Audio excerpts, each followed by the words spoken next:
Président. Je vais essayer de rebondir évidemment sur tout ce qui a été abordé aujourd'hui. D'abord pour vous expliquer pourquoi est-ce que on entend parler partout et pourquoi est-ce que tout le monde s'intéresse à la simulation, est-ce que ça amène, quels problèmes ça va résoudre et quels sont les éléments réels, vérifiés qu'on va pouvoir amener dans notre système de santé.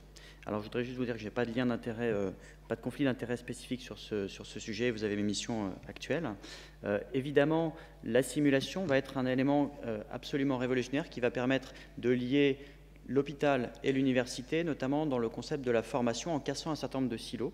D'abord celui des temps de la formation, en s'implémentant vraiment dans le concept de formation tout au long de la vie, et puis également en cassant les métiers, c'est-à-dire qu'on va vraiment être sur une approche où on travaille ensemble et où on se forme ensemble, qui est tout à fait finalement innovante dans la santé et qu'on est en train de mettre en place. Les problématiques qui sont le drive de cette approche-là dans d'autres industries, puisque certaines industries, notamment ultra sécurisées comme l'aviation, ont implémenté ça, eh bien ça a été d'abord de sécuriser les pratiques. Et sécuriser les pratiques, c'est un objectif qui est absolument essentiel parce qu'on sait très bien que dans la santé, on a malheureusement beaucoup de progrès à faire. Et quand vous prenez, encore une fois, le parallèle avec l'aéronautique, eh bien à l'heure actuelle, il y a 55 milliards de passagers qui sont transportés par an dans le monde. Il y a une petite dizaine de crashs qui persistent, mais avec des niveaux de sécurisation qui sont absolument extrêmes et qui aboutissent à peu près à 1000-1500 morts par an. Dans la santé, même si un avion qui décolle, ce n'est pas la même chose qu'un patient qui vient à l'hôpital, on sait très bien que, par exemple, aux États-Unis, les décès liés aux accidents et incidents liés aux soins, c'est plus d'un crash de gros porteurs par jour. Ça représente à peu près entre 200 000 et 300 000 morts par an et c'est la troisième cause de mortalité hospitalière. C'est des enjeux qui sont absolument majeurs et on pourrait se dire que finalement en France on est un peu différent et on fait beaucoup mieux. La réalité est assez similaire et a été montrée dans les études ENEIS qui en 2004 et en 2009 ont notamment montré que ces éléments-là étaient liés majoritairement à la période périopératoire qui est un élément important de notre activité et surtout que 35% sont évitables. Et finalement, la simulation va permettre de travailler là-dessus en implémentant notamment des concepts issus de l'aéronautique, qui sont les concepts sur les facteurs humains et sur le travail, ce qu'on appelle les compétences non techniques, qui sont des éléments très transversaux qu'on peut adresser spécifiquement en rescénarisant, en modélisant des situations liées aux soins sur lesquelles on va pouvoir réfléchir, travailler et améliorer à la fois des compétences individuelles et des compétences d'équipe. Évidemment, tout ça a des conséquences médico-économiques. Aux États-Unis, l'ensemble des centres de simulation sont financés par les systèmes d'assurance. En France, il y a une seule étude qui adresse cette question-là et qui montre une petite partie émergée de l'iceberg. En monitorant une dizaine d'événements indésirables graves, on montre que le surcoût estimé pour le système de santé est de plus de 700 millions d'euros par an. Et on peut tout de suite parler aussi de retour sur investissement, je t'en dirai un petit mot à la fin, dans les investissements qu'on peut faire dans la simulation. Et puis évidemment, le lien entre l'hôpital et l'université, il est aussi dans la formation. Ce modèle de délivrance de connaissances verticales d'un enseignant vers des étudiants, il n'existe plus. Le monopole de la connaissance est complètement rebattu par les outils numériques et on réinvente la façon de penser les interactions entre des enseignants et des étudiants, notamment sur des modes beaucoup plus interactifs et beaucoup plus innovants en utilisant notamment les outils numériques. Alors en pratique, ça va nous permettre de modéliser l'acquisition de compétences, qu'elles soient techniques, non techniques, qu'elles soient individuelles ou d'équipe, avec le transfert d'une partie de l'apprentissage et notamment les zones les plus à risque vers des environnements simulés et faire en sorte que la première fois sur le patient se fasse à partir du moment où on a défini un niveau de compétence seuil, un niveau de sécurité seuil qui permettent justement de sécuriser les environnements d'apprentissage. Et évidemment, dans ces phases initiales, c'est tout à fait logique et instinctif, mais dans les phases aussi d'expertise, ça permet de maintenir son niveau de compétence et de performance, que ce soit là aussi sur le plan individuel ou d'équipe. Et la simulation, finalement, a un impact sur l'ensemble du processus d'apprentissage. Et quand on sait que 50% des connaissances changent tous les 5 ans dans certaines spécialités, eh bien, on voit que ça fait un impact qui est tout à fait pertinent.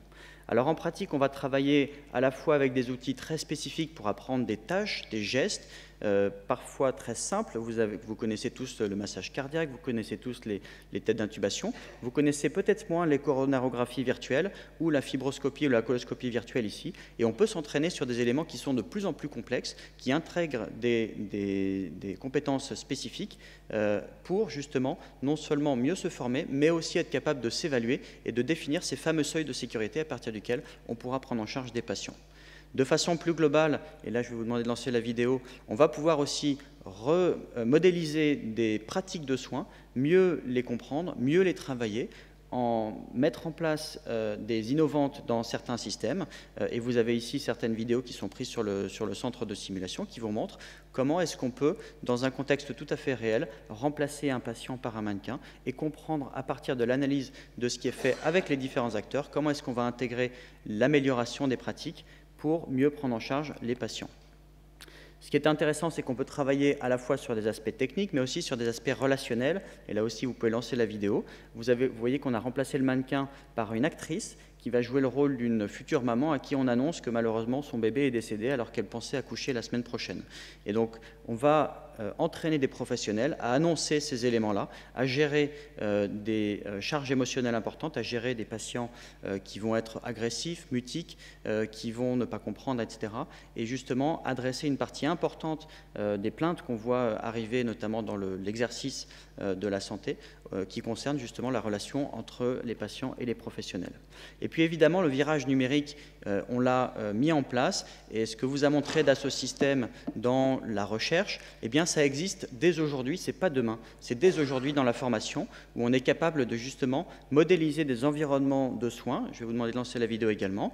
Et ce que vous avez vu en simulation avec des mannequins, eh bien c'est la même chose, sauf que c'est des avatars. Et donc là, c'est quelqu'un qui est en train de travailler dans la salle d'accouchement virtuelle de Port-Royal, qu'on a complètement rescénarisé, et où on va prendre un certain nombre de décisions pour gérer cette patiente qui fait une hémorragie de la délivrance, qui est la première cause de mortalité, et s'entraîner justement à acquérir de l'expérience dans des environnements complètement virtuels qu'on peut accéder 24 heures sur 24, 7 jours sur 7, sans avoir forcément besoin d'être à l'hôpital au moment où cette situation, qui est heureusement rare, arrive.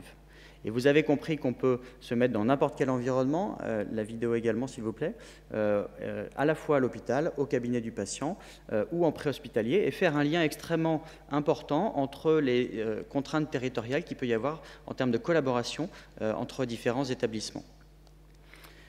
Évidemment, les interfaces sont importantes. Tout ce que je vous ai montré, ça fonctionne sur des iPads, sur des tablettes, sur des ordinateurs. Mais vous avez là un exemple d'une réalisation qu'on a fait avec Dassault Systèmes il y a maintenant 4 ans. Je vais vous demander de lancer également la vidéo. On est dans une pièce blanche et l'environnement est complètement virtuel. Et vous voyez qu'il évolue exactement avec la personne qui travaille et qui peut interagir. Et là, on peut modéliser les environnements comme je vous l'ai montré. Mais vous allez voir qu'on peut modéliser tout ce qui concerne les données et le matériel, et également ce qui concerne les organes et le fonctionnement de certains aspects. Et vous voyez de façon tout à fait impressionnante ici la recréation de la mécanique obstétricale qu'on va pouvoir modéliser et faire évoluer pour expliquer, pour former et pour montrer, que ce soit à des soignants, à des patients ou à du grand public, comment certains éléments se déroulent. C'est un petit garçon. Voilà. Est-ce que tout ça c'est intéressant? Oui. Est-ce que tout ça c'est utile? Certainement. Et sans forcément rentrer dans l'ensemble de la littérature, je voudrais vous dire que comme dans la recherche clinique, il y a des études contrôlées randomisées, il y a de la méta-analyse, et vous voyez ici, pour ceux qui ont l'habitude de méta-analyse, que quand on compare la simulation aux méthodes d'apprentissage classiques, ça fait toujours mieux. Et c'est statistiquement significatif dans l'acquisition des compétences, un élément important de l'expertise professionnelle, également dans l'acquisition des comportements. Et de façon plus intéressante également, il y a un impact clinique pour le patient, même s'il n'est pas significatif dans cette méta-analyse. On construit de façon détaillée sur certains aspects tout un raisonnement scientifique qui permet de montrer que quand on forme par simulation, eh bien, les professionnels de santé génèrent moins de complications, ça induit des durées de séjour qui sont moins importantes et donc des économies de coûts. Et pour vous donner une idée du ratio que ça représente, sur cet exemple des cathéters centraux en réanimation, à l'échelle d'un service de 10 lits sur une année, c'est 800 000 $ économisés, un ratio de 1 pour 8 en termes de retour d'investissement. Je ne connais pas beaucoup d'autres impacts, d'autres éléments qui ont des impacts aussi importants et qui sont aussi facilement implémentables. Je voudrais terminer en vous disant qu'il y a évidemment un soutien fort des autorités sanitaires. Jean-Claude en parlera sûrement puisque c'est lui qui est à l'origine d'un des rapports fondateurs commandés par la HAS. La conférence des doyens, nos tutelles, les programmes nationaux d'apprentissage intègrent la simulation. Les ARS distribuent des moyens à travers des directives de la DGOS. Les choses se mettent en place progressivement. C'est aussi à nous, professionnels de santé, d'imprimer ce mouvement et de faire en sorte que ça devienne une réalité intégrée dans nos pratiques. Vous avez compris à travers tout ça, évidemment, que la simulation est un élément incontournable qui permet d'améliorer la qualité de la formation en santé, qui permet également de travailler sur les compétences non techniques, ce sont des éléments qu'on travaillait, mais surtout sur les compétences non techniques qui sont un élément central de la performance globale, et c'est l'élément absolument essentiel qui a fait progresser l'aéronautique depuis 40 ans, et évidemment avec un bénéfice réel sur la qualité et la sécurité des soins, et qui est un enjeu essentiel pour progresser vers une culture de sécurité encore plus implantée dans nos systèmes de santé. Et puis je voudrais juste terminer en prévenant certaines questions que vous vous posez tous sur les coûts, en reprenant cet ancien président d'Harvard qui dit « If you think education is expensive, try ignorance ». Merci beaucoup.